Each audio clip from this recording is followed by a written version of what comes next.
Hola Javier, ¿qué tal? Muy buenas, pues un poco dormido porque es tempranísimo, o sea, cada vez... Sábado. sí, sí, sí, hora tempranísima, tú te quejas de que yo te hago grabar por las noches, yo me voy a quejar de que me haces grabar por las mañanas, un sábado por la mañana, yo tenía que estar durmiendo con mi mantita Pero, arropado, y no bueno. aquí grabando. Pero hoy tenemos programa especial con invitado de lujo. Hoy tenemos aquí al Torres. ¿Qué tal, Juan? ¿Cómo estás?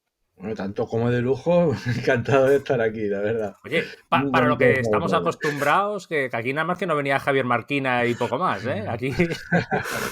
Javier ya de por sí se defiende bastante bien. O sea Sí, Sí, sí, la, sí. la verdad que sí. Sí, sí, es broma, hombre.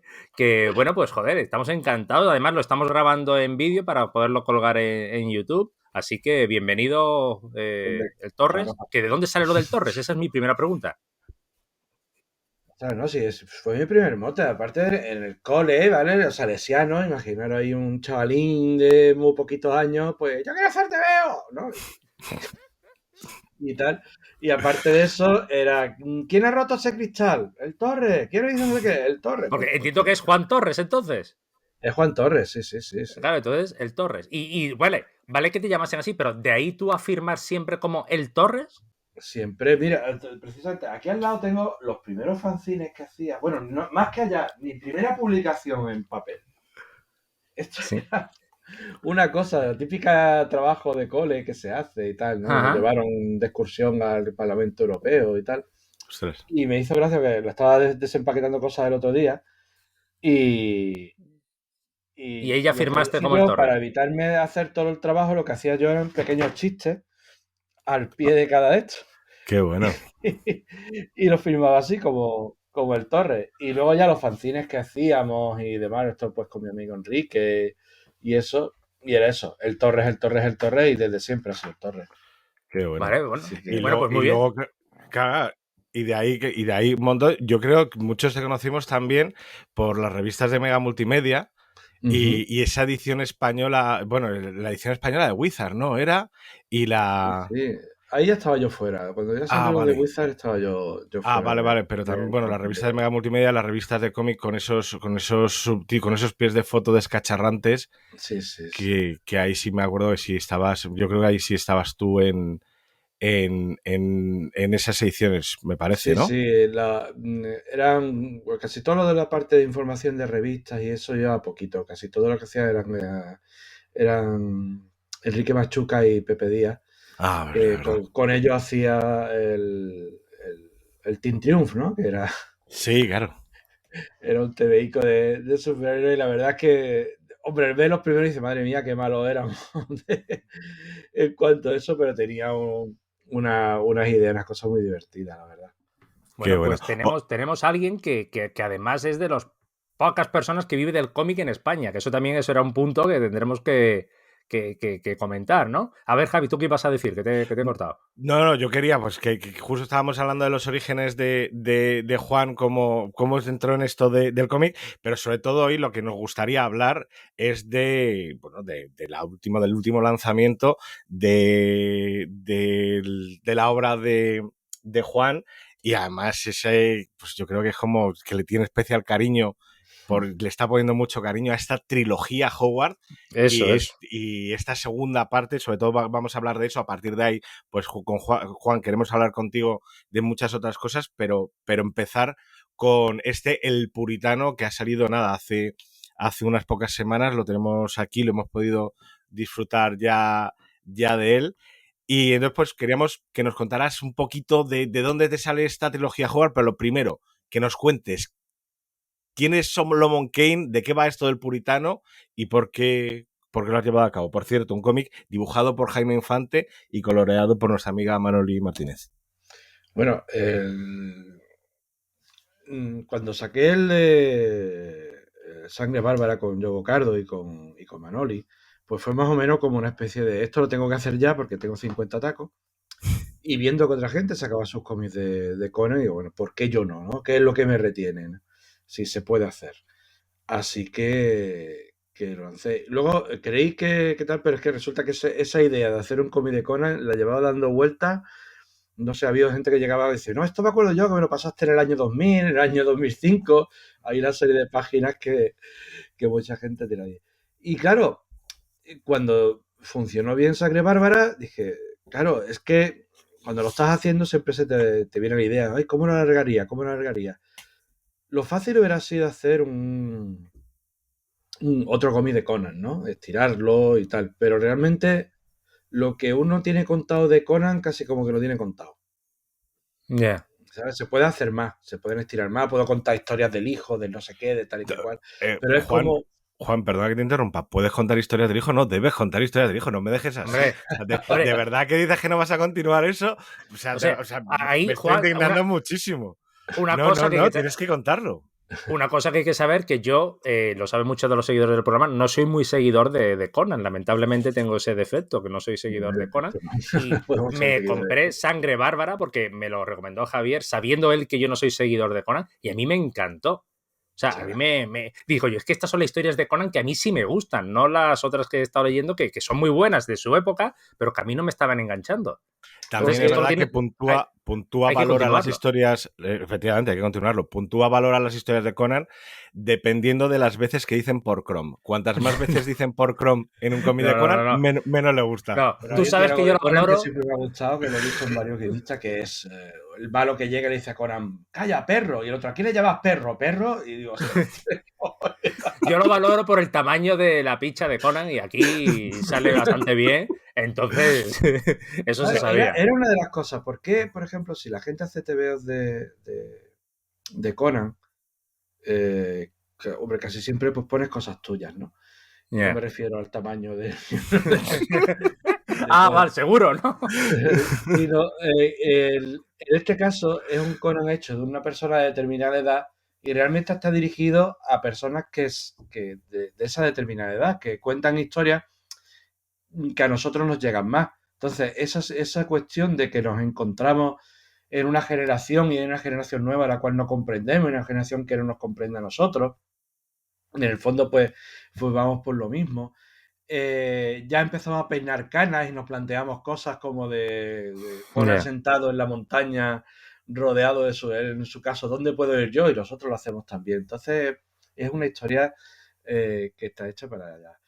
Claro, podría contar más historias de hijo, podría hacer más cosas estas, pero digo, la historia de Conan tira por ahí. Y, claro, extrapolando, Conan es la historia que tengo en mi mente sobre Robert E. Howard a través de sus personajes.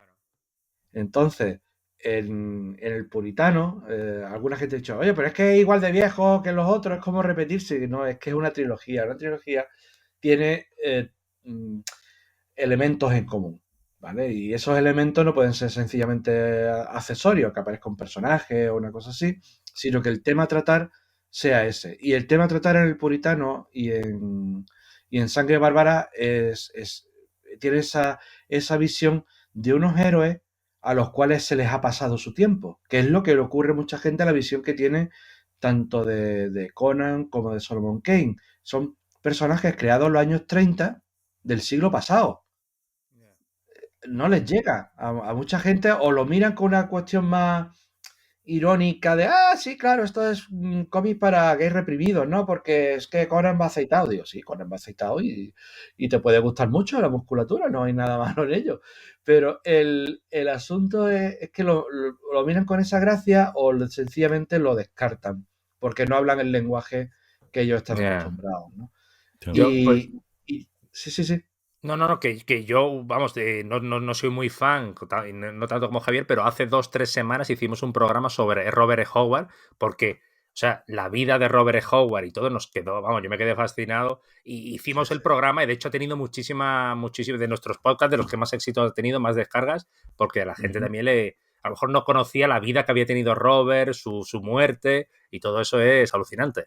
Además que tuvimos a Javier Jiménez Barco contándonos esa vida de Robert Howard. Javier sabe muchísimo. Claro, tuvimos también un invitado que nos contó muchísimas historias. Sí. Y a Javier, con Javier, una de las primeras preguntas que le hicimos cuando estuvimos hablando con él de Robert Howard fue cómo se enamoró él de la literatura pulp. Así que espero que no te importe que te repitamos a ti la pregunta, Juan. ¿Cómo te enamoraste tú de la literatura pulp y cómo llegaste a Howard? Fue con Conan. A Conan lo conocí con los TVOs primero, ¿no? Con los TVOs que sacaron, no Forum, sino Vértice. Estos TVitos así blanco y negro con sus retoques y demás. Y ahí lo conocí y fue como un chupinazo, ¿no? Porque, ¿qué es esto? No es gente que vuela ni tal, es un tío con una espada matando monstruos. Y claro, te pilla en un momento. Es que todos los personajes de Howard, te puedes aproximar a ellos desde tantos ángulos, porque cuando lo pillas de crío, es como esa superación del hombre per se que se enfrenta a todo. Y no necesita ni bolas mágicas, ni poderes, ni nada. Un brazo fuerte y una espada, ¿no? Es como la superación esta que tiene cuando claro, esa fantasía adolescente de yo soy más fuerte. Cuando lo pillas ya de más adulto le puedes ver otras ideas. Claro, entonces ya te das cuenta de esa dualidad, barbarie, civilización con la que siempre Howard buscaba, ¿no? Y todos sus personajes tienen esa ambivalencia, todos, ¿no? Esa sensación de tristeza y de pérdida, porque es que mucha gente se olvida de que a Conan siempre lo describía pues con ese personaje de gigantescas melancolías y grandes alegrías, ¿no? Sí, las crónicas nemedias lo mencionaban, ¿no? O sea, Exactamente, es claro. gigantescas melancolía y grandes. Y eso era, grandes alegrías no era, pero era Sí, te lo digo gigantes ahora. Mirthan.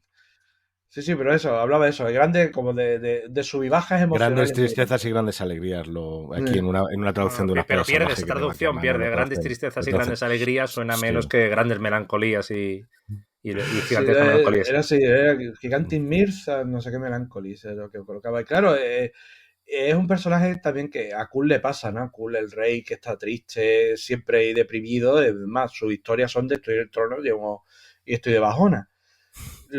Y eso tiene mucho en común con el propio Howard, ¿no? Eso sube y baja. Luego, eso nos llama la atención esa profundidad en los personajes, en Solomon Kane incluso, ¿no? Que es una persona de una, digamos, una rectitud y una fe férrea llevada por una convicción en destruir el mal y acabar con todo lo terrible que hay en el nombre de Dios y sin embargo pues se hace hermano de sangre de un brujo africano o usa magia en determinados momentos para tal, que luego se fustiga, hay que ver lo que he hecho, me estoy condenando, pero se da cuenta de que las cosas no son tan, que hay cosas mucho más antiguas y que el mal y el bien no empiezan en un determinado momento con las palabras, ¿no?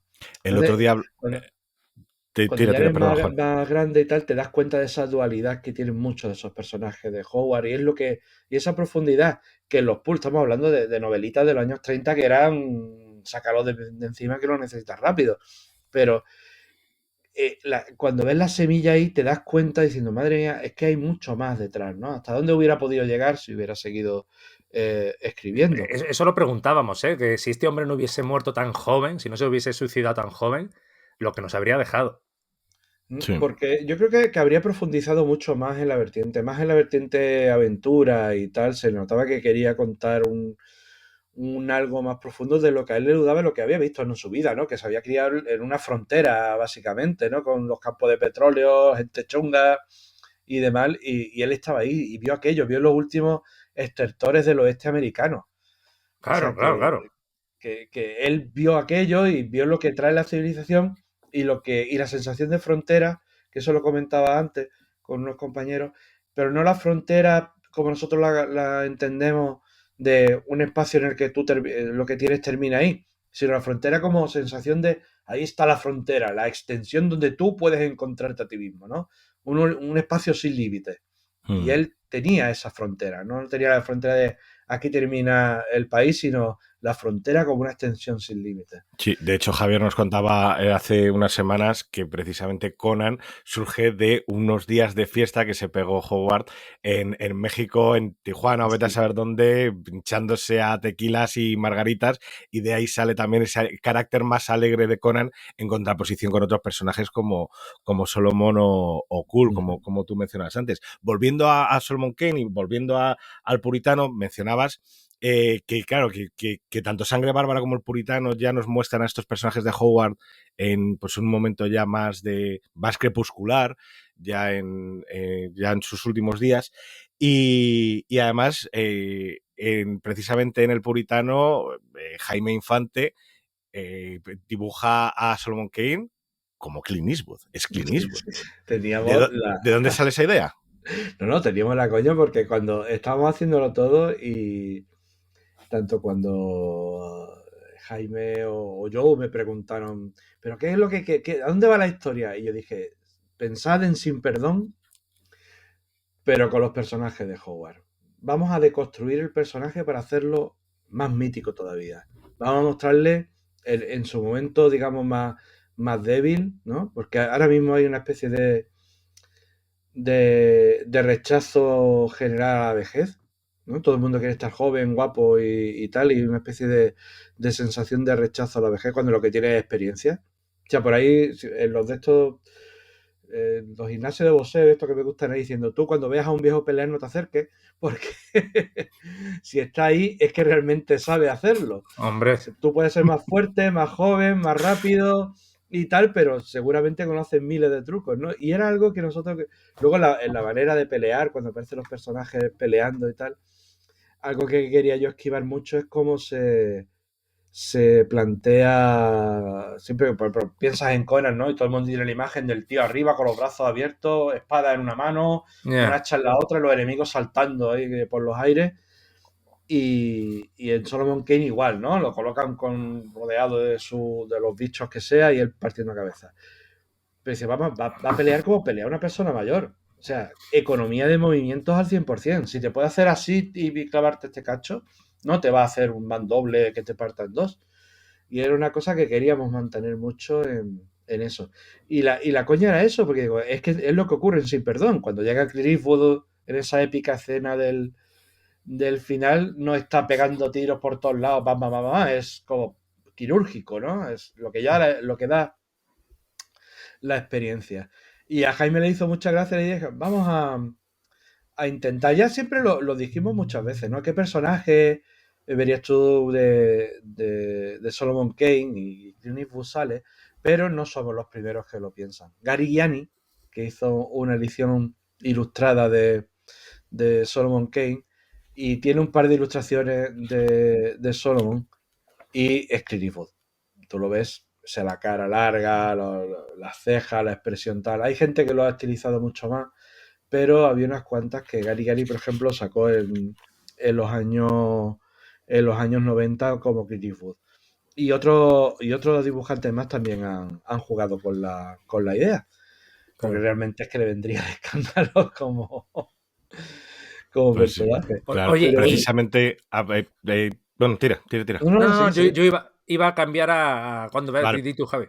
pues nada, precisamente tengo aquí una edición bueno, un integral con todas las historias de Solomon Kane escritas por Robert Howard, escritas, es decir, los relatos originales, una edición de Barsum, de Javier Jiménez Barco, al que antes hemos mencionado, y está adornada con los dibujos de Gary Gianni. Y la verdad es que, bueno, el hombre dibuja que te quieren morir. Y te quería preguntar precisamente por los relatos de Solomon Kane. ¿Qué relatos de Solomon Kane debemos tener en cuenta? ¿Cuáles deberíamos leer o más o menos saber para entender cómo a ti te gustaría que entendiéramos el puritano? Bueno, yo ¿Cómo nos tenemos que preparar?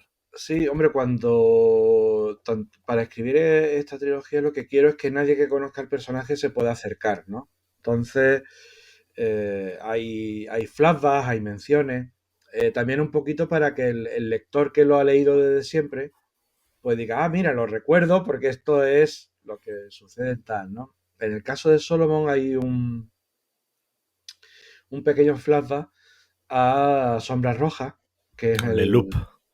exactamente, con Leloup y compañía. Y luego los vampiros, que ahora con los títulos soy fatal, con los nombres también. Sí. Pero que Nelonga le da el bastón para decirle, vas a ir allí al corazón de África, te vas a encontrar unos vampiros muy chungos, que es lo que sucede, se lo pone, no sé si era de esto de calaveras o así. Sí, no me acuerdo. Luna de Calaveras, puede ser. Luna de calaveras creo que es. Sí. Y claro, hay flashbacks a esas escenas de tal. Pero sobre todo, si realmente hay algo que leer o algo que yo incluiría y que no he incluido en el TVO y me lo estuve planteando en ponerlo al principio, es el poema, el retorno a casa de Solomon Kane. Porque ahí realmente te cuenta el personaje de principio a final y te cuenta una parte clave que luego es lo que vamos a usar en el cómic, una parte del poema en sus dos vertientes que ha causado muchísimas discusiones, que es quién narices es Bess, la que menciona. ¿Era alguien de su pasado cuando era crío lo dejó? ¿Era alguien que él conoció posteriormente? Solo Mm. sabemos que Bess está muerta y él la llora, ¿no? Así que era una cosa que me llamaba mucho la atención. Digo, aquí está, hay una semilla de historia estupendísima. Yo siempre pensé que era su mujer.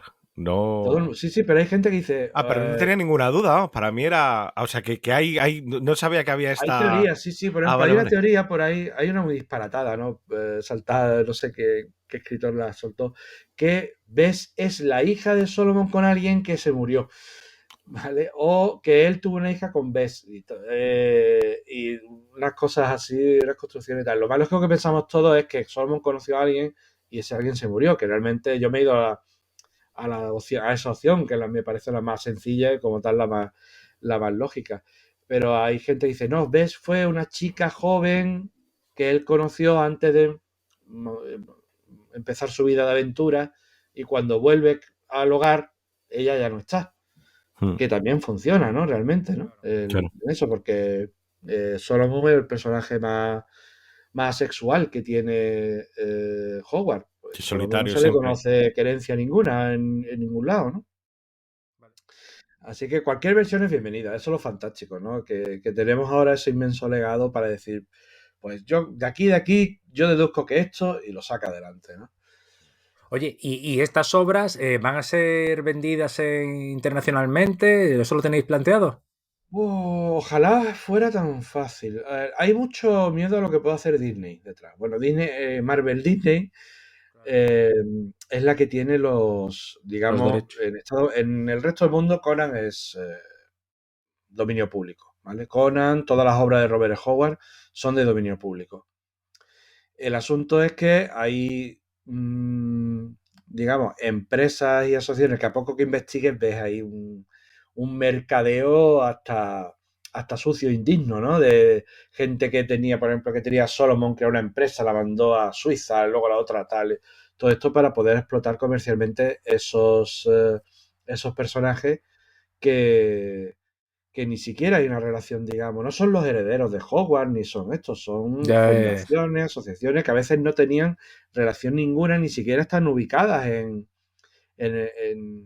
crossplay ni nada, están ubicadas en Suiza, o sea, era una cosa de tal. Lo que pasa es que, claro, sigue siendo una marca muy potente y en Estados Unidos tienen unas leyes muy distintas a europea, la ¿no? del resto del mundo civilizado, así que ellos Pero no bueno, pueden en sacar nada que tenga Conan Francia, ni parecido con Conan ni nada. Ah, o sea, y en meterlo en Europa, Francia, Italia, ahí sí, no, pero por no. ejemplo, en Francia e Italia ellos lo hacen y lo han llamado Conan porque Glenat se puede sentar con sus abogados y los de Disney y dice, pues discutamos. Justo el otro día hablábamos con Javier él decía, seguramente hay una marca registrada ahí. Los álbumes de Grenat no llevan ninguna marca registrada. Publican Ujú. Conan en portada y han dicho, allá para adelante, Sí, ya, sí, ya sí. nos dirán Y Conan No, Properties o Disney o quien sea, ya se encontrará con nosotros, pero nosotros este personaje lo llamamos Conan en portada. Y ahí va, Joder. Conan Le y Cimmerian. sé que les han denunciado, ¿vale? Seguro, claro, claro. Y están ahí y tal, pero hasta tal punto que han llegado a un acuerdo, porque Blaze, es una eh, editorial norteamericana y está sacando los cómics de Conan allí, lo han llamado el Cimmerio, Sí, de Cimmerian, sí. ¿vale? Y en el interior, en los títulos de crédito, porque lo que han hecho esta gente, ¿vale? Ellos no pueden ponerle puertas al dominio público. Y cuanto más años pasan, porque Conan está de dominio público del año 2007, me parece. Entonces, cuanto más años pasan, peor se les pone el asunto, incluso para las leyes que tienen en Estados Unidos. ¿Qué es lo que han hecho? Convertirlo en marca registrada. Si tú tienes algo que se titula Conan y ese Conan es un señor Es una marca. sin camiseta y con melena larga y una espada, ellos dicen, esto es nuestra marca, ¿vale? Entonces te denuncian y obviamente pues te avasallan pues con temas legales.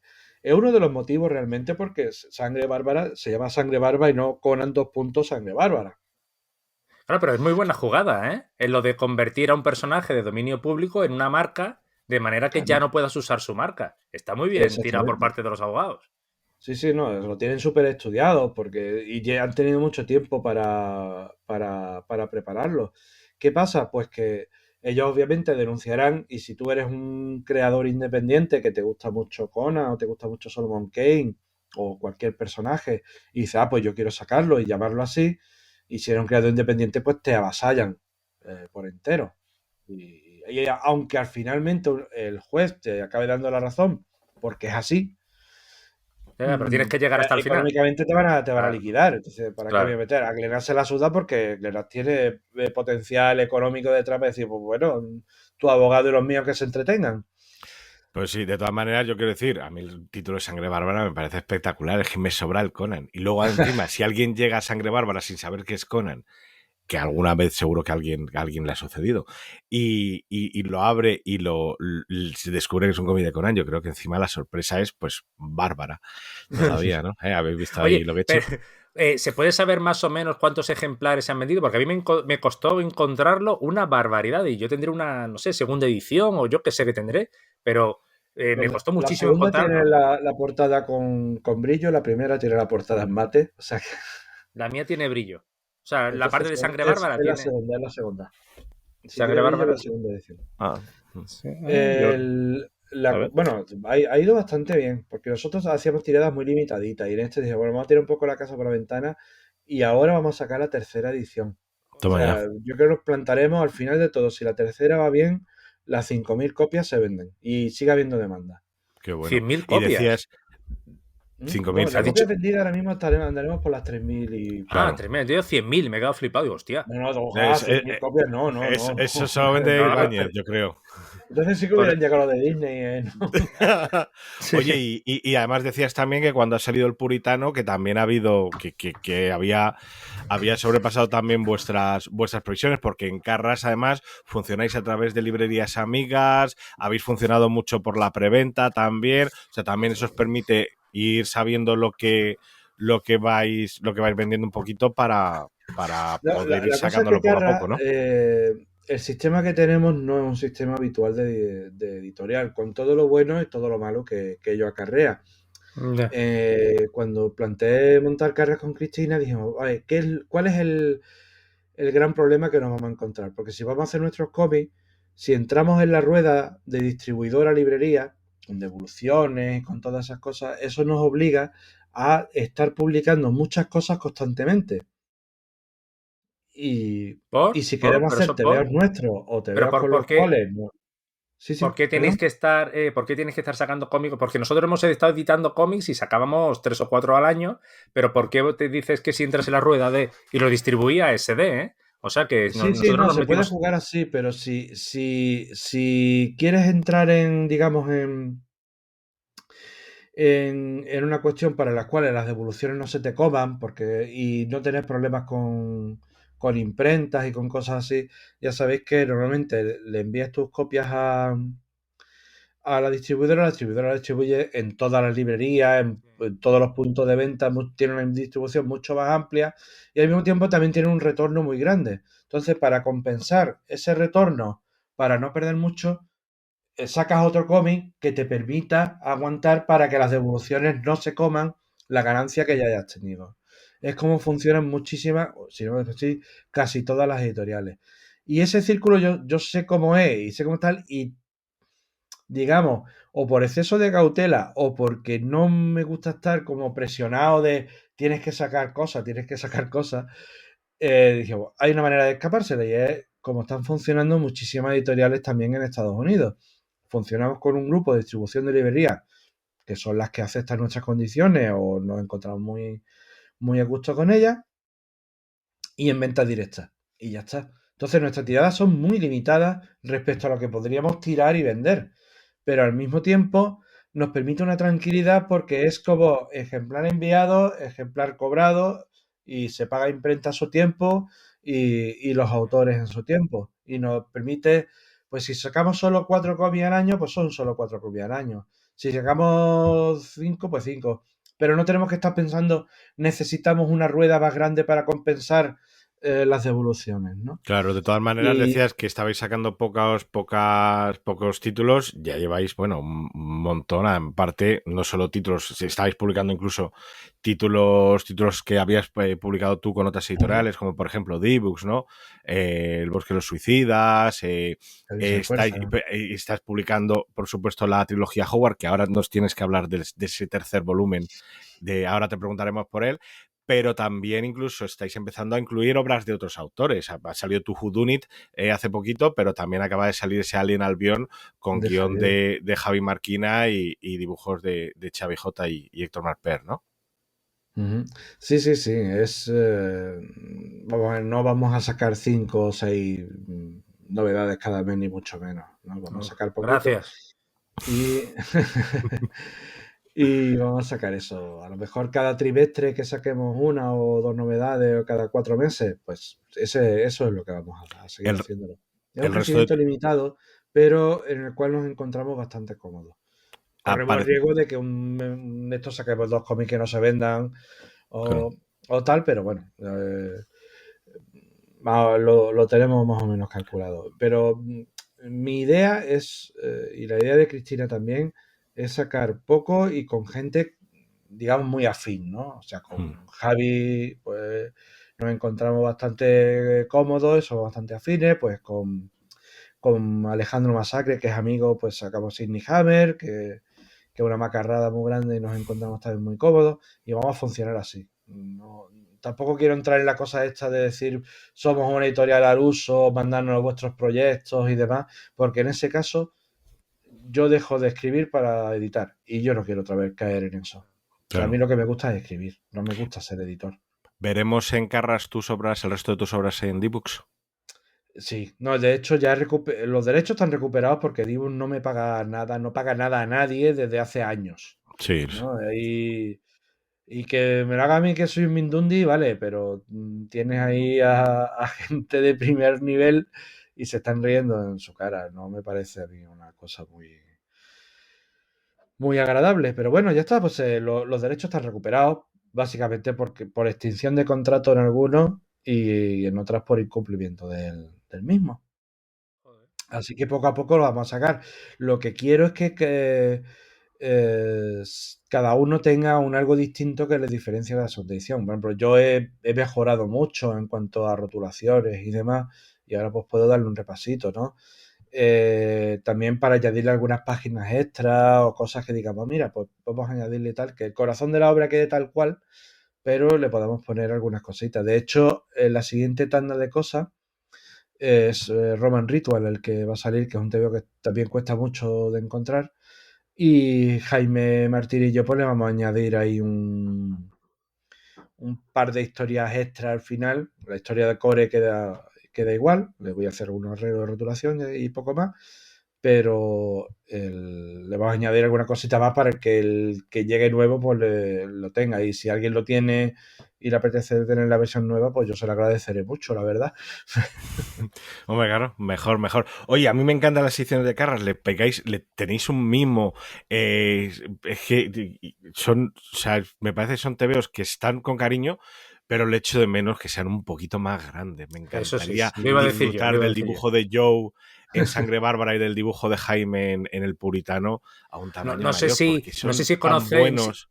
si conoces, Juan, la editorial Tengu Ediciones, que ha salido hace muy poco, y yo Sí, sí, la estoy conozco. flipado porque los precios de sus ediciones son bastante competentes, y las ediciones son buenísimas. Ujú. Entrevistamos al editor en el especial 25 horas y nos hablaba de eso, de un papel más grueso, el precio. El último tomo que han sacado, por ejemplo, es el de Children with Guns y es un tomazo de 170 gramos las hojas, o sea, brutal, y te sale 18 euros, 20 euros. O sea, Ujú. lo hacen, no sé cómo lo hacen, pero están editando muy bien, a un tamaño muy bueno y muy barato. A pérdidas, como Ojalá cuando no digas editabas las tú. condiciones que tiene imprenta y demás, pero es que nosotros, el tamaño Carra, a ver, yo al principio cuando empezamos a plantearlo, los primerísimos tebeos de Carra eran tapa blanda y tamaño norteamericano, ¿no? El tamaño de comic book, que es el que está dibujado casi todo. Pero subir el tamaño de Carras a ese tamaño más grande, pues casi como que hay que subirle unos 6 7 euros de precio.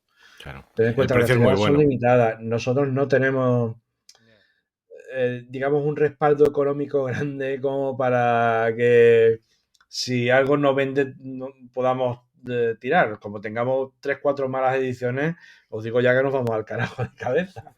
Oh, Pero el asunto es que el tamaño le estuvimos dando vuelta como 3 4 meses. Porque o compras el papel en grandes cantidades, que lo de la crisis del papel que viene ahora, que estamos inmersos en ella, es otro cantar, pero o compras el papel para que los pliegos encajen perfectamente, los compras de antemano, o te añades al tamaño de pliego de papel que hay en España. El tamaño de pliego de papel de España al final acaba siendo para sacar ediciones en 17 por 24. El asunto es que 17 por 24 no es proporcional al tamaño de comic book americano. Te sobran casi 2 centímetros por los lados. Así que a la hora de estudiar qué tamaño íbamos a coger fue hablar con mucha imprenta, movernos de arriba a abajo, hablar pues, con Ino, con imprenta comercial de Motril, que son con los que trabajamos, y decir, vamos a ver, si yo lo que quiero es papel bueno y esto bueno y tal, ¿en qué tamaño lo podemos hacer? Para que se pueda leer, para que no, porque hay un tamaño todavía más pequeño, que yo no quiero entrar por ahí porque ya es demasiado pequeño. Hoy se pueda leer cómodo y sea manejable también. sí, A sí, mí, sí. un cómic, o los tochos estos inmensos así de 500 páginas, tamaño Biblia, o los oversize muy grandes, no. Entonces, mi ideal realmente sería el tamaño magazine, ¿no? Ese tamaño de la espada salvaje que a mí me tiene enamoradito, perdido. Ya te digo. Pero claro, hasta donde podemos llegar. Y en este, pues nos vemos bien, estamos cómodos en este formato, se lee. Pero si os fijáis, a cada edición que sacamos, tratamos de mejorar un poquito lo que hemos hecho antes. O sea, si hemos ganado suficiente, pues invertimos un poquito para que ahora, por las portadas Con con brillo. remate, ¿no? Con brillo, con estampación. A este podemos acceder, meterle una sobrecubierta, se la metemos. A este podemos.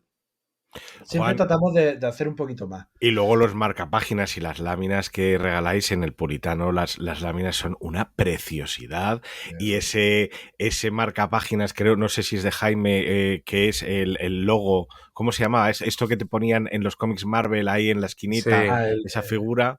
el sí, sí, eh, corner sí. box. el En corner inglés. box y ese dibujo, ese marcapáginas con ese corner box de Solomon Kane es una preciosidad. O sea, Sí. por eso digo, se nota de verdad el mimo, el cariño que les estáis poniendo a estas Pero ediciones que no, son no de cuestión preciosas. editorial, es que lo bueno que tiene es que trabajemos, digamos así, como muy en petit comité Mm, y pensando en mantenernos en petit comité, porque claro, el TVO ha sido un éxito, lo más lógico es pensar en una empresa grande, bueno, vamos a expandir a raíz de ahí, entonces pues nosotros vamos a mantenernos igual.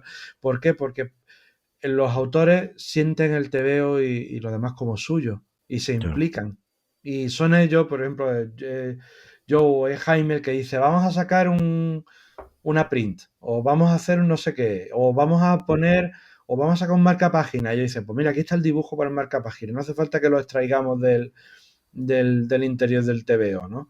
O que suceda, o que haya ideas, o que haya cosas y ellos lo Oye, vayan sacando. ¿y qué sientes cuando vas a una librería especializada, de estas que ahora hay muchas, y ves que allí está todo en primera plana, Marvel, todo puesto en primera plana, DC, y las cosas de Nuevo 9, de Carras, están en una esquina allí apartadas? ¿Qué corre en tu interior? ¿Sangre bárbara o cómo te pones? Uy, no, yo soy de gigantescas melancolías en ese momento. La cuestión es que hay una especie no de desprecio, no se llega a ese desprecio, pero hay un ninguneo generalizado en el gran público. No te hablo en los círculos que nos movemos, de Facebook y tal, que hay muy buena conexión, porque una conexión casi íntima entre autores y lectores. Pero la gran masa que se acerca a una librería, el cómic español pasa por encima de él, porque le interesa la marca. Son grandes consumidores de Tokyo Revengers o de Batman y el resto se la pasa por entero. No, es que ni se sienten atraídos. Claro, el librero tiene que vender. El librero dice, bueno, yo pongo aquí Lo que vende. y lo que vendo porque lo que tengo que hacer yo es pagar mi impuestos y mis cosas. Pero a pes- lo triste es que siempre, incluso en muchas veces, se valora mejor lo malo norteamericano que lo bueno español. Ahí estoy Mm. totalmente contigo. O sea, Sí, yo ¿Sabes? como lector que he sido durante 40 años de Spider-Man, que me he tragado la última etapa de Spence, que es lo peor, lo peor. Y yo compraba mes tras mes esa mierda. Hasta que un día, después de 40 años, dije, hasta aquí. ¿Por qué tengo que comprar esta mierda? Y de hecho nosotros en el podcast, hace ya creo que fue un año y medio así, decidimos empezar a hablar pues con editoriales pequeñas, con cómics independientes y dejar de hablar de lo que vende muchísimo, de lo que todo el mundo conoce, que es absurdo, porque hacerle publicidad gratis a un Spider-Man o algo cuando tiene millones de recursos. Y fue cuando y empezamos a no entrevistar, necesita. claro, Y y no fue cuando necesita esa empezamos publicidad, a la efectivamente. gente de Nuevo 9, a Tengu, a Javier Marquina, hemos estado a Teresa Valero con lo de Contrapaso también. O sea, hemos estado Una entrevistando maravilla. a autores que son buenísimos y que es lo que tú dices, es como una doble vara, ¿no? Si un cómic malo americano es como, vale, si es español es, qué mierda, todo lo español es malo. Ya se generaliza. También hay que decir que es verdad que con los autores españoles pues nos entendemos mejor que con los autores que no hablan el español. Sí. También, también tenemos eso, ¿eh? Dicho lo cual, me No, compré Tokyo Revengers. Dicho eso, lo compré por yo curiosidad. también yo tenía que saber de qué iba, ¿no? Digo, Claro, de qué es claro. lo que he Digo, inventado esto, ¿no? De que yo vi el hay pack y que me lo verlo. compré. Pero la cuestión es esa. Entonces me da esa tristeza diciendo que en qué estamos fallando, porque casi todos los autores españoles, mira por ejemplo Teresa, ¿no? Con lo que está vendiendo Teresa en España, en Francia y en otros lados, Teresa podía estar en categoría diva, te decían, y no hay persona más accesible que ella, ¿no? De verdad. Y porque a lo que nos mueve, a casi todos los de aquí, y vosotros dices, tú logras vivir del tebeo, lo que nos mueve es la pasión por contar la historia, nos mueve la pasión por la viñeta. Por eso, entonces, ¿quieres ir a tal sitio? ¿Quieres pegarte como le pasó a David Rubín o me pasó incluso a mí también, que es que estuvimos casi 2 años de feriantes no dando la vuelta por todos lados y al final te acabas poniendo malo, te acabas poniendo enfermo porque es que el cuerpo no te aguanta comer todos los fines de semana y venga y venga y venga. Pero ¿por qué lo haces? ¿Por vender 10 copias más? ¿Por vender 15 copias más? No. Se hace por, digamos, por expandir la palabra, ¿no? Por decir, oye, que lo que hacemos está bien y si logramos estar contigo y te sientas y te hago un dibujo o echamos 2 minutos de charla y tal y te vas con buen sabor de boca, lo mismo te acercarás al cómic de otra manera. Totalmente. Nosotros, el cómic español y las editoriales españolas independientes no tienen los medios de decir lo último de tal, ¿no? Ya de que porque tenga ese nombre norteamericano, eso se venda. Ahora mismo hay una cosa muy graciosa, que hay dos, tres independientes americanas que están haciendo un- una búsqueda intensiva de dibujantes españoles, pero a saco. O sea, están ahí sondeando, me han preguntado, ¿conoces a tal? ¿Conoces a cual? Entonces van y lo buscan, lo contratan y está bien porque pueden vivir bien de ese negocio, ¿no? Sin embargo, guionistas ni uno, ni uno. Es más, eh, ¿por qué? Piensas tú, ¿por qué? Pero es más en el sentido de que tú te acercas diciendo, oye, con este dibujante que te mola, si es para un proyecto independiente, nosotros tenemos un proyecto independiente. No, solo quiero el dibujante. Sí, De porque todas les maneras, paga menos. siempre en Estados Unidos yo creo que ha habido un rechazo al guionista directamente de que no sea de habla inglesa, ¿no? Se me ocurren muy pocos guionistas. Aquel, ¿cómo se llamaba? Había un serbio, ex yugoslavo, no me acuerdo, que dibujaba siempre, o sea, el que solía trabajar con Darko Macan, no me viene ahora el nombre, pero incluso me estoy acordando de la etapa de Rafa Marín, de Carlos Pacheco y Rafa Marín en Los Cuatro Fantásticos, y les pusieron a Jeff Loeb para escribirles los diálogos a mitad de la etapa, ¿no? O sea, que Sí, sí, ahora la es gente una tiene cosa un dominio, sí, sí, porque tanto Carlos como Rafa tienen un dominio del inglés comparable al de un nativo, o sea, no es porque, uy, es que no sabe poner tal. Hay una... En eso me fastidia incluso más que el español no le haga caso, sino que en Estados Unidos lo vean como el patio de atrás, ¿no? Aquí está la cantera, que lo viste bien, y eso va de la mano a ese auge del guionista norteamericano respecto al autor. Si hay algo, por ejemplo, que a mí me quema mucho por dentro, es como vas a cualquier sitio fuera y te presentan la visión de Tom King. Cuando aquí todos lo conocemos por la visión de Baltar. Cuando lees los guiones, te das cuenta que la visión es de Baltar, no es de Tom King. Yo he visto los guiones originales y ahí no está lo que le ha hecho grande. Yo conozco a Gabriel, conozco cómo trabaja y de una... El niño se desliza por la pared, ¿no? Y esa imagen magistral del niño deslizándose por la pared en 2 viñetas consecutivas que hacen tal, eso es de Gabriel. ¿Qué pasa? Que mientras los norteamericanos sigan teniendo esa, esa potestad del guionista sobre el dibujante no va a dar ruido. Y pueden pasar cosas como lo que ha pasado en Disney con Da Viaja, Ojo de que halcón, te lo iba a decir ahora, te lo iba a decir ahora. toda la visión del personaje de Hawkeye, toda la visión visual, toda la intro y tal, es Aja. Y Aja al Sí. final, muchas gracias, David. Fuera. Sin embargo, el guionista está como productor externo, las Sí. cosas estas que se inventan. Dice, no, es que es amigo del director y tal, y él lo ha puesto ahí, dice, no, y has trabajado codo a codo con este tío y no le decir, pues Y se no, viene no, también. y le has copiado, bueno, no has robado porque le han pagado, pero le has copiado toda la imagen visual. Todo lo que se ve de la publicidad de Ojo de Halcón y todo, era el Ojo de Halcón de Ajá. O sea, es que es Claro, acojonante. ¿qué Acojonante. es lo que ocurre? Lo que ocurre es eso, que es como ves ahí que la gran cantidad de talento que hay aquí, que yo creo que hay un talento impensable de lo grande que es, lo ven ellos como un pozo a explotar.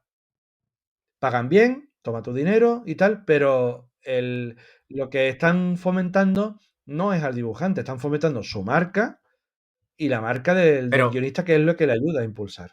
pero poco a poco yo creo que está empezando a haber un movimiento en Estados Unidos. No sé qué guionista el otro día decía en una de estas últimas series de Disney que habían cogido sus ideas para esta serie y que él había ganado, no sé si eran 5.000, 10.000 dólares por la serie limitada en cómics y cero. Entonces, empieza ya a haber un movimiento porque no todos los guionistas acaban de productores externos ni nada. Y yo creo que ellos se dan cuenta que trabajan para Marvel, hacen unas historias y luego al final esas historias son explotadas en la plataforma, en televisión o en cine y ellos no ven nada. Y sin embargo, un guionista de cine cobra una burrada comparado con un guionista de cómics. Sí, sí, sí. No, incluso aquí en España. Yo cuando he trabajado de guionista para serie de televisión, la del Rubius y esto, como hacer 5 TVOs. Era una locura. El asunto es que esto me lo comentaba Carlos Pacheco, que es una de las personas que más sabe de cómics en este puñetero mundo. Y él me decía, antes Marvel era el sitio en el que tú pensabas, voy a hacer una serie de cómics pequeños independientes, llamaré la atención del señor Marvel y acabaré en Marvel. Y ahora el pensamiento es, voy a hacer un cómic en Marvel y cuando tenga los lectores suficientes, haré mis propios TVO fuera de Marvel. Marvel ya no es el sitio en el que quieres acabar, es en el sitio donde quieres empezar. Claro. Pero bueno, asunto eso es que cuando se crean los sellos, ¿no? Los sellos de Legend, los sellos estos, es una parte en que todos los hay, pero hablamos de los 90, ¿no? Cuando se crea Legend. Era cuando esos autores estaban buscando precisamente eso y ahora efectivamente lo han conseguido, ¿no? Pero yo creo que es más los guionistas, ¿no? Estamos hablando de esos Remender, esos Lemire. no sé, el Kirman, Lemire, que al final se llevan sus series a Image, donde, final, donde pero conservan objetivo, los derechos de autor y pueden continuar con lo que ellos hacen y con sus personajes propios. Pero el objetivo es crear todo el mundo su Millar verso, es decir, el objetivo al final es ser un Mark Millar, crear un universo, vendérselo a Netflix. ¿A eso queremos que vayan los guionistas? Es que el asunto es que se están creando muchos cómics cuyo objetivo es ser adaptados, no el cómic per se. Sí, totalmente. Coges un cómic de algunos autores y estás diciendo, estoy viendo la serie. Y diciendo, pero ¿por qué te limitas a hacer una cosa tan concreta cuando en el cómic tienes potencial para contar lo que quieras? Porque pero, están preparados como el cómic es el hermano pobre, al final es la industria pobre del cómic. Al final yo siempre he dicho que lo peor que le pudo ocurrir a Marvel es la compra de Disney, porque al final una vez que ya Nick Furia me lo pone en negro, como en la tele, ya dice, como en el cine, dices, es que ya el cine tiene tanto poder que manda sobre el cómic. Al final hacemos eso. Cómics Bueno, tampoco tenemos que diferenciar también entre lo que es el cómic de superhéroes de lo que es cómic centrado de por sí. El cómic de superhéroes lo que le pasa es lo que tú comentas, que eh, el superhéroe ya ha trascendido el TVO. Antes los superhéroes solo eran posibles en los cómics. Solo. Ahora no. Ahora los superhéroes son posibles en cine, en videojuegos y en otros lados. Por lo tanto, los superhéroes ya no nos pertenecen. Los superhéroes ya no son. Yo he escuchado a muchos chavales por ahí de decir, soy experto en Marvel. Y yo, chaval, típico chaval de 15 años, ¿no? Y tú hablas, ¿qué te gusta? No, no, yo no leo cómics. Bueno, pero eso fue lo que nos comentó Álvaro Pons cuando da su Ujú, conferencia en la Universidad de Valencia, que tuvo que cambiar su presentación. Su presentación tenía en la portada a los personajes de Marvel Comics de los cómics y tuvo que ujú, quitarla y poner a los personajes de Marvel del cine. Porque los claro. chavales, cuando iban a la conferencia, no reconocían a ese ojo de halcón o a ese lo que fuese, De porque todas claro, maneras, no era el del cine. de todas maneras, estamos viviendo lo que vivieron los aficionados de las novelas de James Bond de Ian Fleming. Justo. O Claro, sea, yo cuando hablé con estamos Álvaro viviendo eso. y le dije, joder, qué pecado, no sé qué. Él me dijo eso mismo, me dijo ese ejemplo. Él me dijo, ¿tú James Bond qué prefieres, el del cine o el de las novelas? Dice, porque tú eres una generación de James Bond en el cine. Tú no te has leído una Juan, novela de James Bond. Juan, hace unos años y hablando, volviendo también al cine y además que has mencionado a Balta, trabajaste con Balta en El Bosque de los Suicidas y al poco de, bueno, al tiempo de salir tu cómic apareció una película que Que, sospechosamente se parecía un poquito a tu cómic. ¿Cómo acabó aquello? ¿Cómo acabó bueno, aquella aquello historia? acabó porque no, lo que hablamos, ¿no? De que te tienes que esconder de los de estos. Resulta que cuando salió El Bosque de los Suicidas en IDW en Estados Unidos, compraron los derechos para adaptarlo. Bueno, compraron, nos dijeron, lo hemos adaptado, ya os hablaremos, ¿no? Y yo, guay, ¿no? O sea, va a venir ya, tío, vamos a hacer una película de un cómic nuestro, no me digas, sí, Por los dos fin. tirando. La Y fiesta, tal, ¿no? La fiesta y ya. nunca vimos un duro de ellos. El Cabrones. asunto es que IDV tenía los derechos o los ofertaba con una empresa propia y demás, de productora, y los movía por ahí. Durante 4 años estuvieron ahí que si lo muevo, que si no lo muevo. Y de repente se dice, no, no, no se va a hacer, ¿vale? No se va a hacer. Y dice, bueno, pues ya está, en otro pozo en un pozo. Y aparece una película que se llama The Forest y otra que se llama The Veil, ¿no? La de Veil, pues no, al final no tenía nada que ver, más allá de que veía al otro lado, eso no tiene ninguna importancia.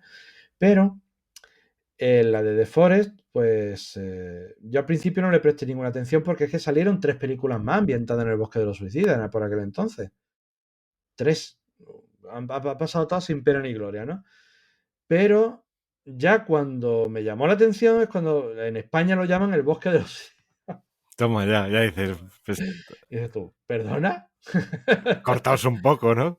Y ya dije, bueno, voy a ver de qué va esto, ¿no? Pues, sí, porque claro, si es solo el título y es el ambiente, pues eso no es tal.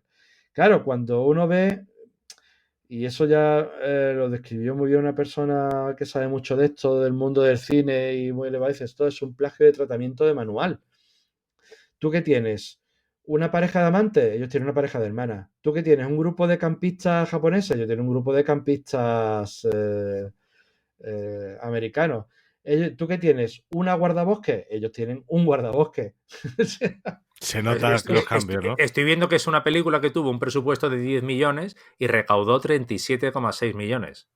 Sí, sí, de todas maneras se estrellaron porque esperaban mucho más, ¿no? Esperaban la típica cosa de El que vamos a blockbuster. ganar un bombazo y tal.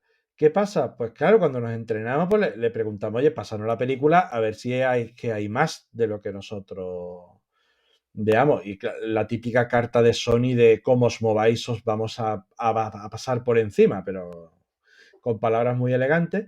Hasta tal punto que cuando me empecé a quejar, recibí la carta y dice, os vamos a denunciar. Y dije, estupendo, porque así me ahorro yo el tener que emprender todo el tema.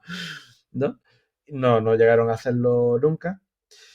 Y claro, ya empezó a verlo mucha gente y me comentaba en eso diciendo, tío, es que espera, y me lo pasó una persona muy relacionada con el cine, y era, aquí tienes tu viñeta, aquí tienes esto, aquí tienes tu viñeta, aquí tienes esto, Pero, aquí ¿y por tienes qué tu no viñeta, aquí denunciaste al tienes tu viñeta. final? Al final, ¿por qué nos denunció? La cuestión es que, aparte que cuesta mucho meterse en un embolado de ese tipo, Y más con una empresa de ese y tamaño, claro. desgasta muchísimo, porque lo estuvimos planteando, y el desgaste emocional, porque no somos los únicos, ni mucho menos. Todos los años hay un montón de casos de este tipo, pero muchísimos, ¿vale? Algunos llegan a un acuerdo, otros no. En este caso, había partes de una novela y tuvieron que. Estaba en Estados Unidos y tuvo que meterse la persona que había hecho la novela, lo denunció, aparece puesto en parte basado, en parte en la novela tal, ¿no? Del Bosque de los Suicidas. Yo supongo que la persona que se encarga de hacer la película cogieron todo el material y dijeron esto de aquí, esto de aquí, esto de aquí, esto de aquí, esto de aquí. Estos pringados, pues pasamos de ellos porque viven en España, no se van a meter en fregado. El, el asunto es que el desgaste emocional de meterte en una cosa de ese tipo es que solo vives para eso. Solo estás viviendo y es un run run constante metido en esto. Y me llegó mucho a la cabeza el caso del dibujante italiano este que dibujó un ET, un cómic de un ET con Sí, colmillos, sí, sí, sí. que les ampliaron el ET de inicio a fin y el hombre se acabó suicidando. Y claro, ¿qué hacemos? ¿Nos dedicamos a esto? Claro, es ¿Y tener somos el dinero, plato que claro. está denunciando esto? ¿O mira, saltamos a lo siguiente y que le den morcilla? Pues saltamos a lo siguiente y lo que le den morcilla. Claro. Claro, si hubiéramos tenido un agente de principio o la editorial incluso, pero la editorial no quiere decir nada porque de alguna manera eso era como un resquicio de lo que ellos ya habían estado negociando. Entonces las editoriales no se quieren meter en fregados de ese tipo. Y ellos Entonces, también están allí, también me imagino que es uno claro, entonces de los nosotros, problemas. nosotros lo vimos muy fácil diciendo, claro, nosotros de necesitar el dinero para emprender una cosa de este tipo, para denunciar a alguien en Estados Unidos, sois un abogado de aquí, con el pasante allí, el abogado de allí, el no sé qué. Cuando te dice la gente, sí, sí, yo te consulto la hora, 5.000 la hora. 5.000 la hora, perdona. ¿Cuántos cómics tengo que vender yo para pagar Sí, eso? sí. Juan, y tú también comentabas un día, hablabas de los cómics, porque al final lo has mencionado, también tienes trabajos de encargo, has trabajado en la serie del Rubius, en el propio cómic de Virtual Hero, que creo que es anterior a las series, puede ser, Sí, creo que es anterior, el cómic anterior a la es serie. anterior, ¿no? Y luego lo comparabas con tus proyectos personales y de hecho sé que para ti esta trilogía Howard es uno de tus proyectos más personales. ¿Qué diferencia como guionista, como profesional de esto? ¿Cómo asumes un trabajo en el que, bueno, pues ese cómic del Rubius que trabajaste o en comparación con este puritano que acabas de salir, cómo te lo tomas y sobre todo luego cuando ves las cifras de ventas de uno y de otro, también que al final que dices, joder, ¿cómo pesa en esto tu, tu valoración de tu propia obra? Bueno, en el trabajo es la compañía, y la compañía en el buen sentido. En el trabajo de encargo, eh, te dices, no, pues escribe Rubio, escribe tal, tú haces lo haces lo mejor que puedes, pones todo, pues al final acabas poniendo cosas tuyas en toda obra, ¿no? No es una cosa que tengas un separador mental que digas desde aquí escribo de una forma y aquí escribo de otra. Siempre acabas poniendo cositas tuyas. De hecho, Virtual Hero pues, tiene mogollón de referencias a cosas de terror, que es lo que me mola a mí. Entonces, pero entregas tu trabajo, te lo revisan, te lo añaden, te lo mueven por la forma en la que ellos ven conveniente, ¿vale? Y hay un momento en el cual termina. Pero digamos que estás como más desligado. Y eso que en Virtual Hero tenía Lolita, que trabajar con Lolita es siempre una maravilla. Pero en el caso de estos trabajos, digamos, más personales, ¿no? Con Sangre Bárbara o El Puritano o Unity incluso y demás, es la sensación de que te estás aumentando constantemente, porque el TVO no se hace solo, el TVO en gran parte, en la mayor parte, descansa sobre la gente que le pone el elemento visual. Y si llegas al momento en el que hay una conexión, tú le describes la página, él te la trae de vuelta y dice, he pensado que voy a cambiarte esto por esto.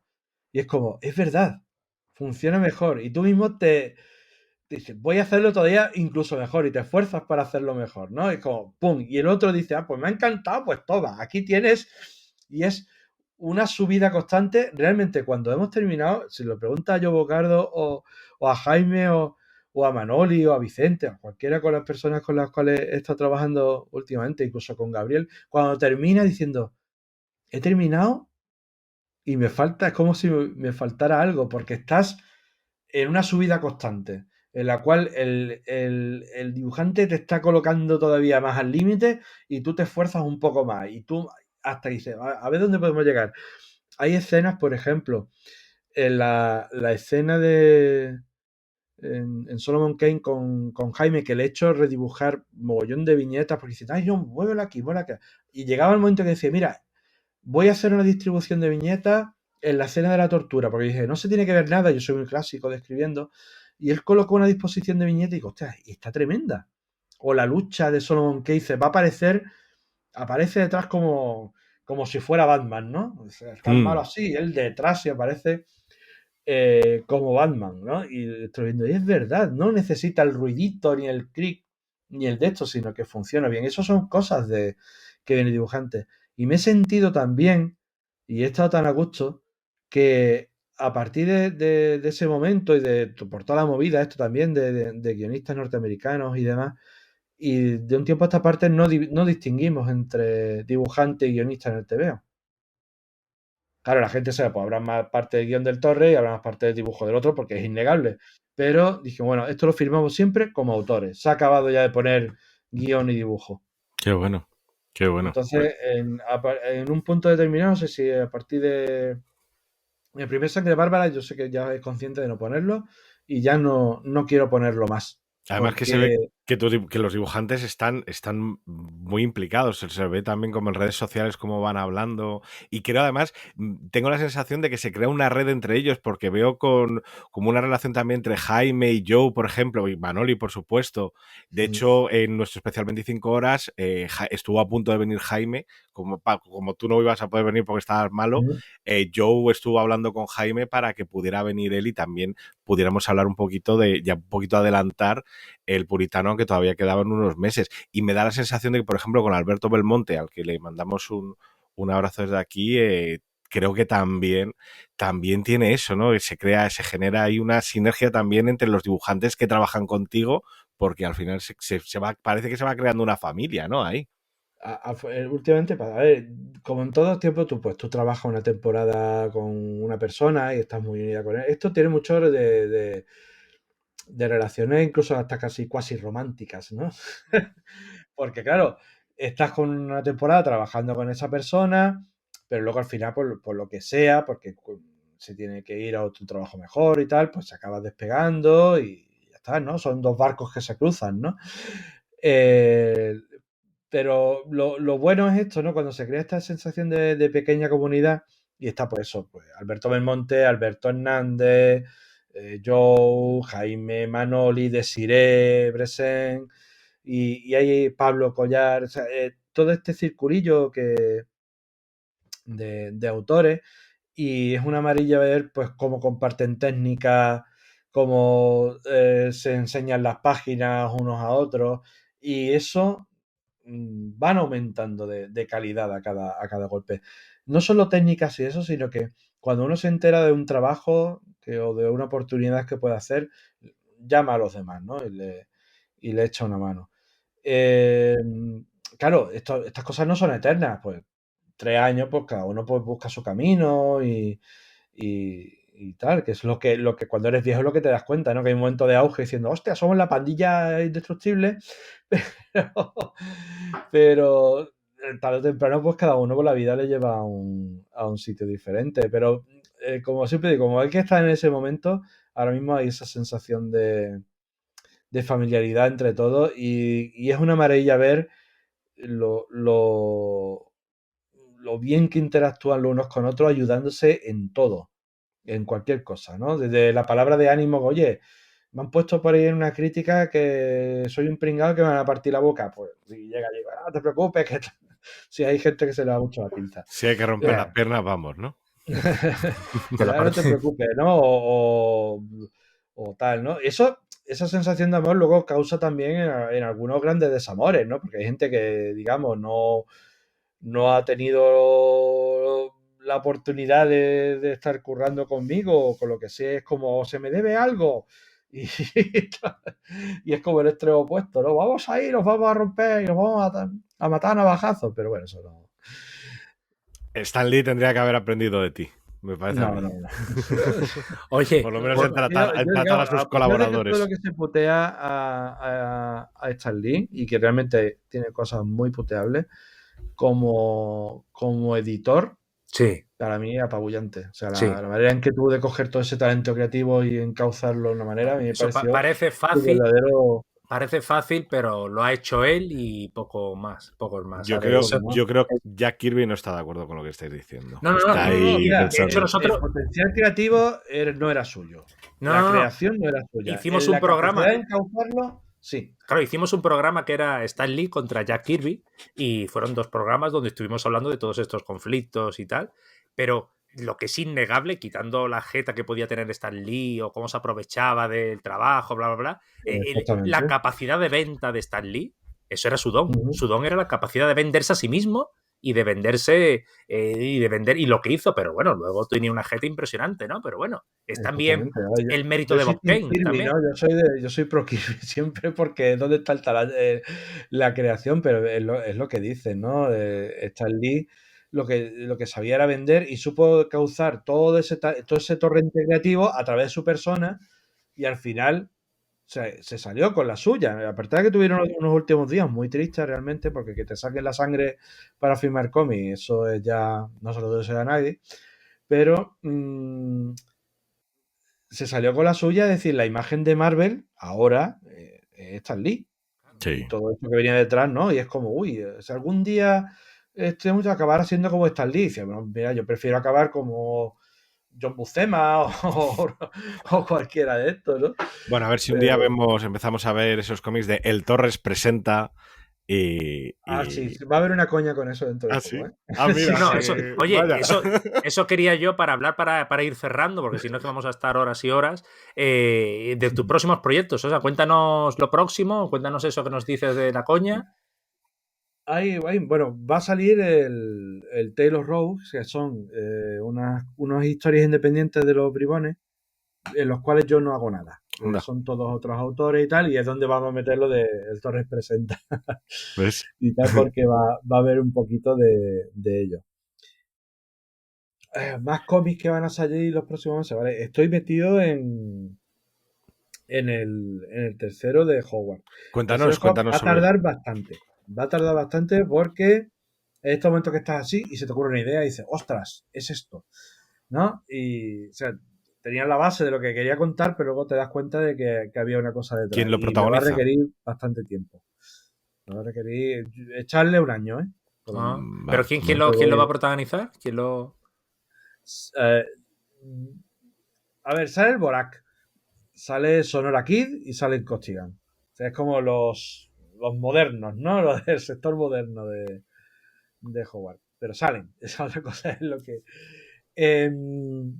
Después, por ejemplo, para Salibu, este no va para Carra, siempre hemos dicho que Salibu y Carra son editoriales primas, vamos de la manita todos. Y para Salibu voy a hacer esta DEA con Javier Cava, que es un dibujante brutal. Puse una página el otro día y es una historia pues, de terror ambientada en la Galicia rural, oscura y demás, que no existe nada más que en nuestra mente, pero que la queremos hacer. Es que tengo aquí, y claro, lo voy a sacar que lo veáis. Sentimos a los que Esto es para estamos. este año. Toma ya.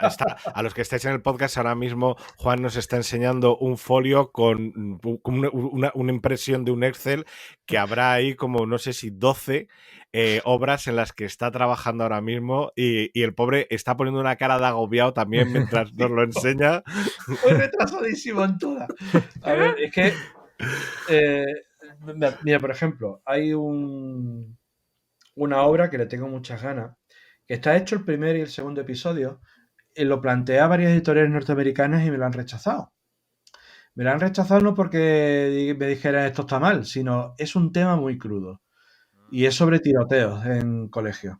Joder. con un toque sobrenatural y demás, para la metáfora sobrenatural está ahí, pero lo central es el miedo, el que estés tú en tu cole y te llega un tío y te vuelve la cabeza con una ametralladora, ¿no? Claro. Y es un tema en el cual los norteamericanos no quieren tratar en cómics. Lo he visto, por ejemplo, en el Departamento de la Verdad y es un episodio bastante fuerte. Ya le pasó a Warren Ellis en Hellblazer, acuérdate, precisamente escribió un cómic sobre tiroteos en colegios y eso provocó su salida. A Warren Ellis he dicho, ¿no?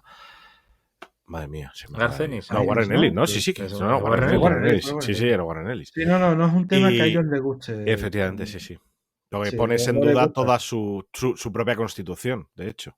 Ujú. Claro, Pues sí, claro, pero- Después, por ejemplo, bueno, sí, el segundo en cuanto a Alberto Belmonte se encuentra ya un poquito mejor, pues vamos a darle el empujón a Galdós y la ceguera, que es la segunda parte del cómic de Galdós. Eh, Hay tantos por ahí que no sé por dónde. y además ahora mismo, claro, comentabas antes, hablabas de series de televisión, pero también te has metido en el mundo del cine. Bueno, sí, un poco Cuéntanos, como de cuéntanos cómo es la cortadillo, ¿no? experiencia, cómo se está rodando ahora mismo, creo que sigue Sí, rodándose, ¿no? Una película basada en basada no, con un guión tuyo, una película con guión de Juan Torres, sí. se está rodando en estos días. ¿Cómo es? ¿Has ido al rodaje? ¿Cómo Sí, vives sí, sí, sí. terminar? Porque cuando tú trabajas con un dibujante, normalmente, por lo que estás contando ahora, sigues colaborando con él, es decir, no es entregar el guión y olvidarte y ver el cómic ya dibujado, sino que tú colaboras con los dibujantes, pero cuando te metes en el cine, que ahí no hay una persona más, son chorrocientas más, me imagino, te tienes que quedar en un lado y apartarte un poco y decir, ya esto no es mío, ¿no? ¿Cómo funciona eso? A ver, he tenido la suerte que, a pesar de que hay muchos cómics míos que están, digamos, opcionados para cine, que no van a ir a ningún lado ni nada, porque estas cosas ya sabemos cómo son, la primera peli la ha hecho Iván Mulero, ¿no? Que ya de hecho sacó un corto basado en Camisa de Fuerza. Y la cosa es que Iván me dice, oye, necesito que un guión para una de estas que se empieza a rodar ya y está la idea básica que son 3 vampiras. Y yo, ¿y qué más? Son 3 vampiras. Y yo, Stan Lee, método Stan Lee, entonces. Te ha dado el método Stan Lee, ¿no? y te apetece vampiras, ¿cómo, Iván? ¿Qué ocurre? Lo que tú quieras. Y yo, bueno, pues lo que yo quiera. Y tal, claro, digo, bueno, yo te escribo el guión. No es el primer guión de cine que escribo, pero fue salir y hacerse rápidamente. Tanto que me llamó por teléfono y dice, Juan, ¿qué? Que les ha encantado que se empiece a rodar ya. Y yo, ¿ya cuándo? ¿El año que viene? Y dice, no, ya dentro de 2 meses. Y pues se vinieron aquí a Málaga y me hacía mucha ilusión que fuera aquí porque realmente me pillaba cerquita todo de casa, de tal, pero al final pues, han tenido que ir a Cádiz y Los Ángeles, ¿no? Y la sensación que me dio el día que me llegaron, porque cuando está la gente trabajando no me gusta meterme ahí a coler, ¿no? Pero no, te tienes que llegar que ya no se termina el rodaje en España, ¿no? Y claro, me voy allá y dice, vale, es una película de presupuesto modestito, ¿no? No de bajo presupuesto de 10 euros entre colegas y 4, sino... Pero claro, dice, presupuesto modesto. Y había 5 tráileres llenos de material. Un equipo allí, yo que sé, 50 personas por lo menos, que me recibe menganito con el pinganillo. ¡Está el guionista! ¿No? Y es como, ¿qué? Y llegas allí, ¿no? Y te ves a la gente currando de una manera frenética. Claro, que se para todo el mundo y te aplauden, ¡bravo! Y yo, hostia, no, venga, si yo no estoy viendo nada, ¿no? Fue un momento de subidón emocional muy grande, ¿no? Joder, qué bueno. Pero el asunto de eso es ver, porque claro, yo pongo día, interior del castillo, ya está.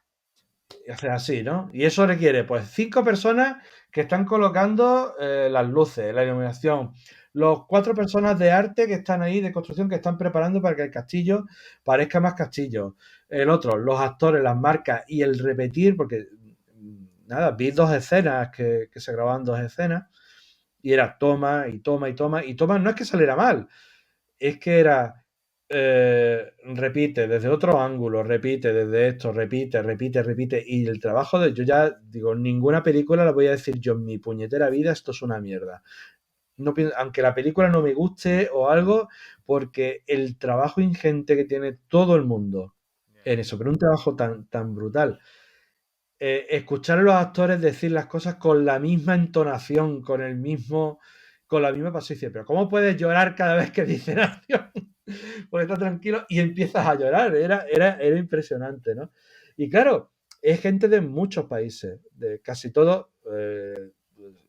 Es un grupo de la productora que es española, pero los actores casi todos son sudamericanos que están viviendo en Los Ángeles o sudamericanos que viven en esto. Y claro, pues cada uno con su acento y tal. Y al principio yo estaba escuchando diciendo, ostras, parece con un culebrón, con vampiros y narcos, porque realmente son vampiros contra narcos. ¿Vale? Vale. Tiene mucho homenaje, tiene mucha serie B y tiene mucho, sobre todo homenaje a cine clásico, ¿Pero porque cuándo sale? ¿Cuándo va a salir? cuando... No lo sé, no tengo ni idea, eso ya es Iván el que sale. Sé que el rodaje, si no lo han terminado ya, poco le queda y ahora queda todo el tema de postproducción y demás que son temas que a mí se me escapan. Que, La cosa es eso, ¿no? Que me llamaba la atención cómo mantenía la misma entonación, las marcas de suelo, la gente y todos currando de una manera tan frenética. Digo, vamos, será lo que sea, pero esto es abrumador, ¿no? Y ahí sí comprendes que el salto de trabajar una cosa tan compartimentada como es el cine es necesario, es que son muchas personas. Y la persona que estaba al lado que me decía, mira, esto es el sonido, esto no sé qué. Y claro, yo no tengo ni idea de esto. Y hay 3 personas encargadas de esto. 3 tal, 3 de cual. Tienes que compartimentar sí o sí. Esto es el control absoluto casi que tiene uno sobre el TVO y que se mosquea. Vaya, el papel tiene 5 gramos menos. Uy, qué mosqueo. Pero sabes lo que está haciendo. Si el otro dice, oye, no, mira la variación del sonido de tal y que cual, que dice, ah, pues que yo de esto no. Me Es otra. pareció muy bonito. La verdad es que estoy o sea, la película luego será como sea, y yo sé que la gente que luego critica películas, pues va más de huello y demás, pero es innegable el cariño que le estaba poniendo todo el mundo allí. Pero eso era como boom, ¿no? Y para mí fue un subidón emocional muy grande. Ah, bueno, oye, cojonudo. pues no solo vamos a leer al Torres, sino que a partir de ahora también vamos a ver lo que escribe Torres, pero en una sala de cine que también va a molar, seguro. Seguro que sí. Oye, pues vamos a ir cerrando. Oye, pues muchas gracias por la visita. Ojalá te Bueno, podamos entrevistar de nuevo, no sé, dentro de un tiempo y hablemos de nuevas obras, de cine, que te has cargado a la Sony o algo así, y que podamos seguir conociéndonos. Y, joder, a mí me ha encantado la charla y vamos, ah, que si ya era fan, bueno. pues más fan todavía.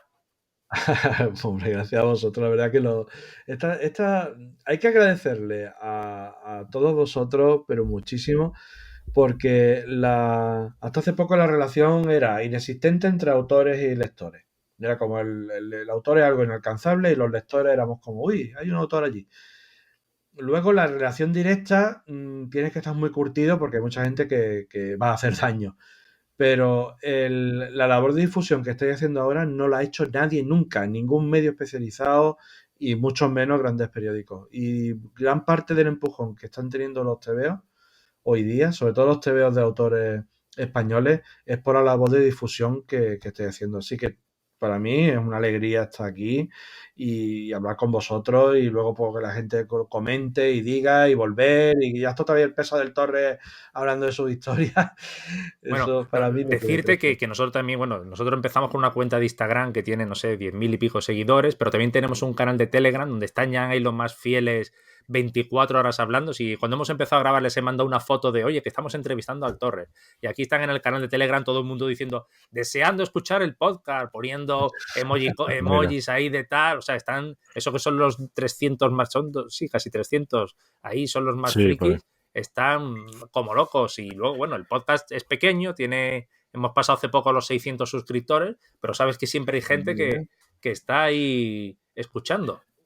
Yo siempre digo, prefiero 60 personas que les apasione la viñeta a 6.000 que están ahí como para ver qué es lo que pasa. Sí, Juan, sí. porque tú solo hablas con medios especializados, ¿no? O sea, no Sí, creo que tienes la porque norma de no hablar con medios generalistas.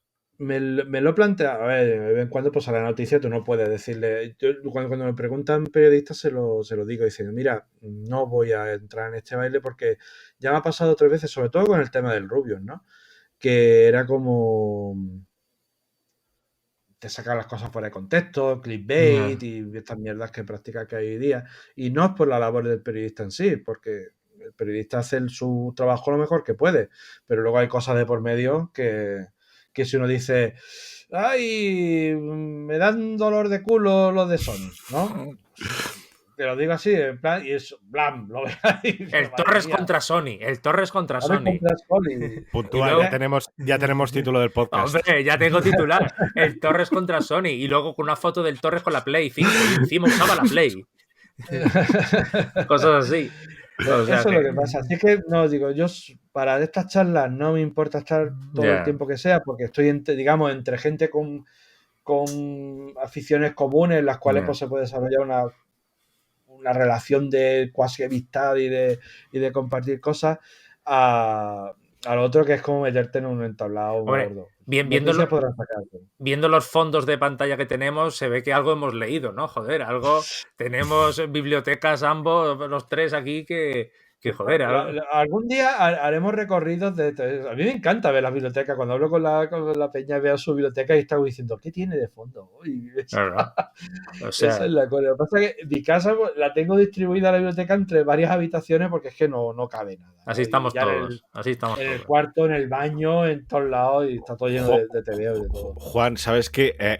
Javier Marquín alguna vez, no me acuerdo cuándo, en alguna entrevista que hemos hecho, le metió el miedo a mi mujer le escuchó, porque decía que estaba pensando en reforzar el piso donde tenía los cómics por si algún día se caía, porque él vive en una casa y a ver si se caía. Y entonces ahora mi mujer está totalmente obsesionada porque precisamente en la habitación en la que estoy, que es donde tengo una gran parte de los tebeos, aunque luego los tengo repartidos en un par de casas más, y está obsesionada con que un día, ella además trabaja en esta habitación, y que se va a venir abajo la habitación con ella dentro y que al final pues vamos a tener un agujero aquí en... Que nos pillen en un directo, casa. así sube la audiencia. Sí. Que nos pillen un directo y así sube la audiencia. No, Así que...